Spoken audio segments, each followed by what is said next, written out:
Hello guys, today is Sunday. Sunday is fishing day. പതിവ് പോലെ ഈ സൺഡേയും ഫിഷിംഗ് ഇറങ്ങി. മീൻ കിട്ടുന്ന യാതൊരു പ്രതീക്ഷയില്ല. എങ്കിലും എല്ലാ ഞായറാഴ്ചയും ഉച്ച സമയമാകുമ്പോൾ ഇതുപോലെ ഇറങ്ങും. ചൂണ്ടക്കം പോയിട്ട് ഏതെങ്കിലും ആശ്രമിന്റെ വരമ്പത്ത് പോയിരുന്ന് ചൂണ്ടയൊക്കെ ഇട്ട് കൂട്ടായിട്ട് സ്വറവാണ് എൻ്റെ ഫീലിംഗ്.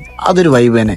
അതുകൊണ്ട് മാത്രമാണ് എല്ലാ ഞായറാഴ്ച നമ്മൾ ഇതുപോലെ ഇറങ്ങുന്നത്. ചില സമയങ്ങളിൽ നല്ല മീൻ കിട്ടാറുണ്ട്, ചില സമയങ്ങളിൽ മീനേ കിട്ടാറില്ല. എങ്കിലും ഇതൊന്നും നമ്മൾ കാര്യം വെക്കാറില്ല. എല്ലാ ഞായറാഴ്ച നമ്മളിങ്ങനെ അങ്ങ് ഇറങ്ങും. ഈ വീട്ടുകാരും നാട്ടുകാരൊക്കെ എപ്പോഴും പറയും, ഈ ഞായറാഴ്ചയെങ്കിലും നിനക്കൊക്കെ വീട്ടിൽ ഇരുന്നൂടെ ചോദിക്കും. അങ്ങനെ ചോദിക്കുന്നവരോട് എനിക്ക് പറയാനുള്ളത് ഒന്ന് മാത്രം: ഈ വേനൽക്കാലത്ത് വീട്ടിലിരുന്ന് വായന്റെ കീഴിൽ ഇരുന്ന് റീൽസ് കാണുന്നതിനെക്കാട്ടിൽ ഭേദം ഇതുപോലെ ഏതെങ്കിലും പാടത്തും വരമ്പത്ത് പോയി ചൂടയിട്ടിരിക്കുമ്പോഴത്തേക്ക് അവിടുന്ന് പ്രകൃതി ഒരു കാറ്റുണ്ട്, അതിന്റെ ഒരു ഫീല് അത് പറഞ്ഞറിയിക്കാൻ പറ്റൂല. വന്ന് തന്നെ നോക്കണം. നമ്മുടെ ഈ പച്ച പരവതാനി വിരിച്ച് പടർന്ന് പന്തലിച്ചിറങ്ങുന്ന ഈ പാടത്തിന്റെ ഓരത്തിരുന്ന് ചൂണ്ടിടുമ്പോൾ നമ്മുടെ കുട്ടനാട്ടിൽ മാത്രം കണ്ടിരുന്ന പ്രത്യേകതരം ഉച്ചക്കാറ്റുണ്ട്.